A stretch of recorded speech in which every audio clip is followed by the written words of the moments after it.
आइए आइए मुख्यमंत्री जी, हम जानते हैं कि आपका वक्त बहुत कीमती है, इसलिए आपका वक्त बर्बाद न करते हुए हमने मंत्रियों की पूरी लिस्ट पहले से ही तैयार कर ली है।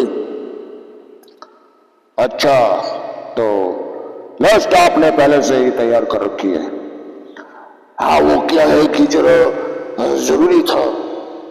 चीफ मिनिस्टर की कुर्सी पर बैठने से पहले सबसे पहले जो काम आपको करना है वो ये है कि प्रवर्धन लाल जी को सीमेंट का कोटा सेक्शन करना होगा, धनीराम जी को स्टील का कोटा देना होगा और गणेश चतुर्थी जी को इंपोर्ट लाइसेंस। ये काम आपको सबसे पहले करने हैं, अर्जेंट। सीताराम जी, जरा वो कैबिनेट की लिस्ट तो दीजिए। क्यों, कैसा लगा हमारा सिलेक्शन? एक मिनट, जरा देख तो लू। मिस्टर विश्वनाथ। कौन? अच्छा, ये है मिस्टर विश्वनाथ है ना, जिन्होंने एक बार बच्चों के खाने में मिलावट की थी और करीबन 500 बच्चे मर गए थे। इनको बनाया है फूड मिनिस्टर, खाद्य मंत्री। बहुत अच्छे। हमारी रियासत में आपसे ज्यादा लायक इंसान खाने का इंचार्ज और कौन हो सकता है?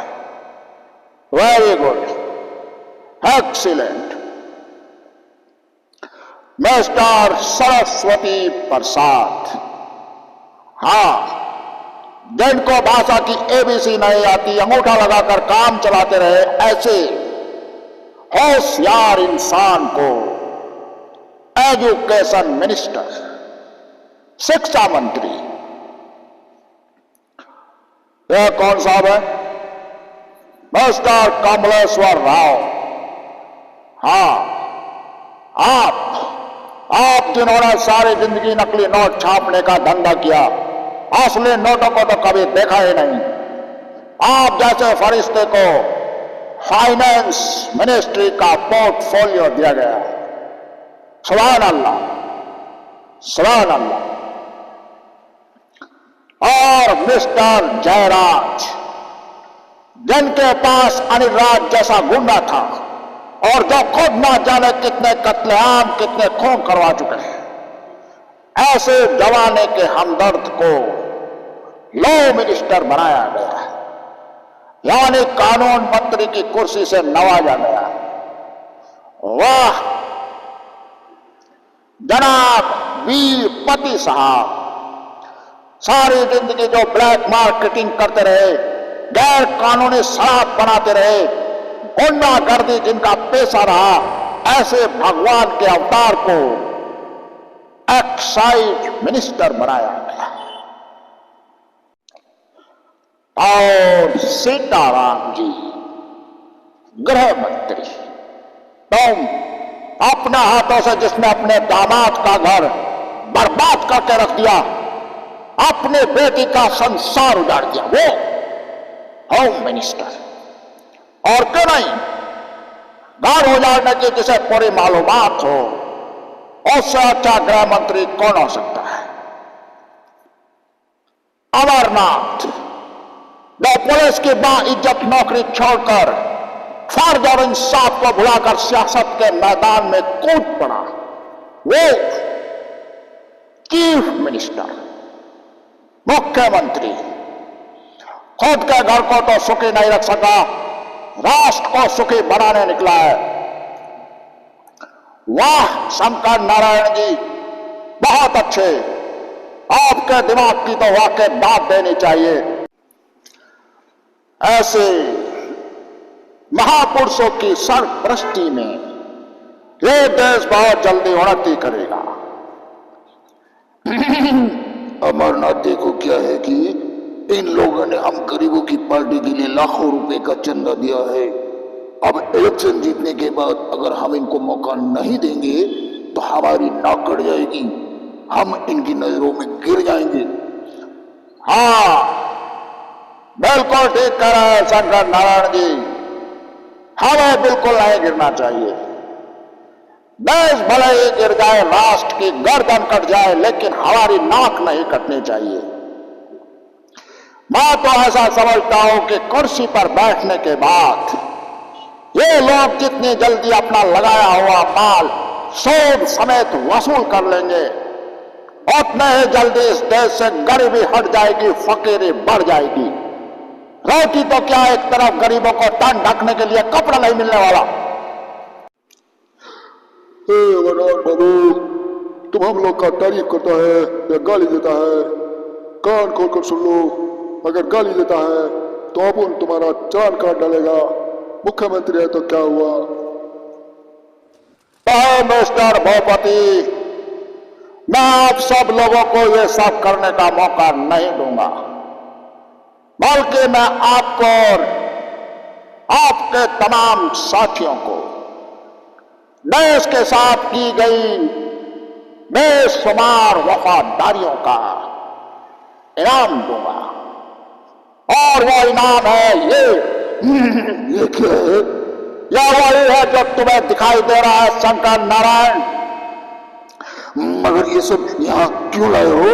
अपने पिता समान शंकर नारायण को डराने के लिए? तुम तो मेरे बेटे समान हो ना। चुप बड़े मगरमच्छ, यह आंसुओं का नाटक बहुत पुराना हो चुका है, बंद करो इसे। अमर बेटा, मेरी तो सुन, मैं तेरा ससुर हूँ।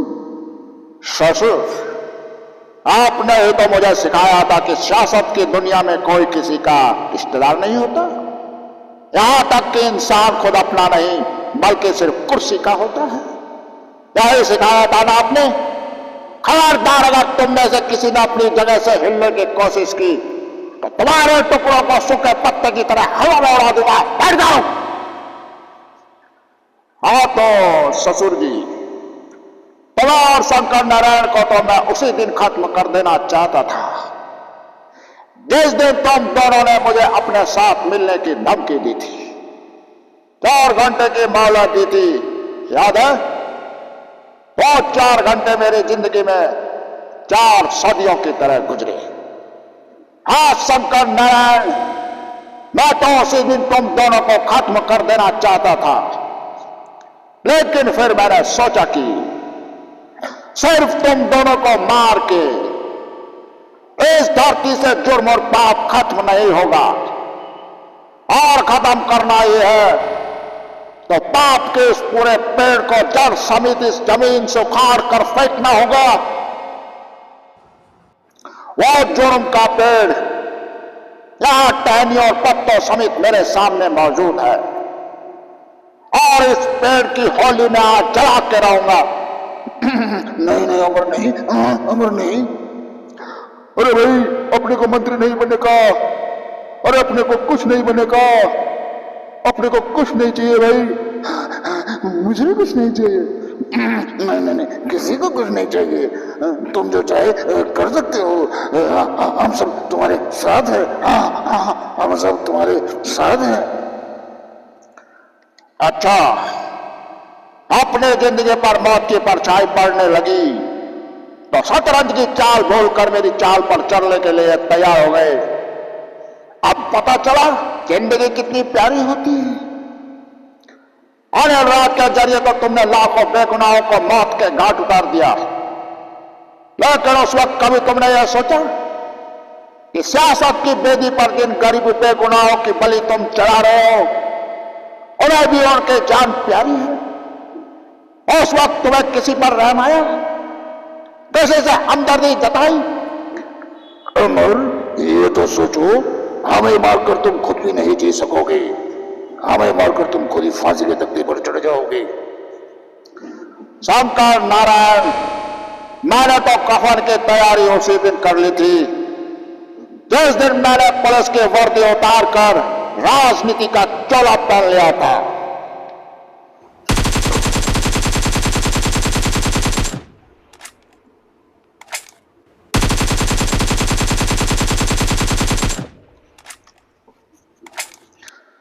सर, मैं 2 मिनट इनसे बात कर सकता हूं? ओके, सुनिए, देखिए मेरी बात सुनिए। यह हथकड़ी जो आप मेरे हाथों में देख रहे हैं, हथकड़ी नहीं, एक चिन्ह है। एक बंधन है इनकलाब का। मुझे गिरफ्तार इसलिए किया गया है क्योंकि मैं शंकर नारायण और उनकी तमाम बिरादरी को मौत के घाट उतार कर आ रहा हूं। ये वो जलील खुदगर लोग थे जो अपनी सर्दी दूर करने के लिए आप जैसे गरीबों का घर चला रहे थे, अपना पेट भरने के लिए गरीबों की चिता पर अपना खाना पका रहे थे। मैं उन सबको उनकी चिता तक पहुंचा कर आ गया हूं। आप पूछना चाहेंगे क्यों? आप लोगों ने अपना विश्वास मुझे दिया, मुझे अपना नेता चुना, अपने दुख और तकलीफों के दुनिया से अपना गम, अपनी गरीबी का अंधेरा मिटाने की जिम्मेदारी सौंपी। लेकिन मैंने देखा कि मुख्यमंत्री बनने के बाद भी ये लोग मुझे आपके आंसू पहुंचने नहीं दे रहे थे। इसलिए आज मैं इन्हें खून के आंसू रुला कर आ रहा हूं। अंग्रेजों के गुलामी से आजादी हासिल करने के बाद हम लोग जिनके गुलामी में गिरफ्तार हो गए थे, आप, मैं, हम सब गुलामी की उन जंजीरों को आज मैं काट कर आया हूं। मेरे लिए आज का दिन शुभ है क्योंकि जो विश्वास की जिम्मेदारी आपने मुझे सौंपी थी वो मैं पूरी करके आया हूं। मेरे लिए मेरी जिंदगी पूरी हो गई, जीवन का एक अर्थ मिल गया। मैं से एक बात और कहना चाहूंगा कि यह मेरा विश्वास है कि जब जब इस देश में शंकर नारायण जैसे राक्षस अपना सर उठाएंगे तब तब उनको नष्ट करने के लिए अमरनाथ जरूर पैदा होगा। बोलिए इनकलाब जिंदाबाद।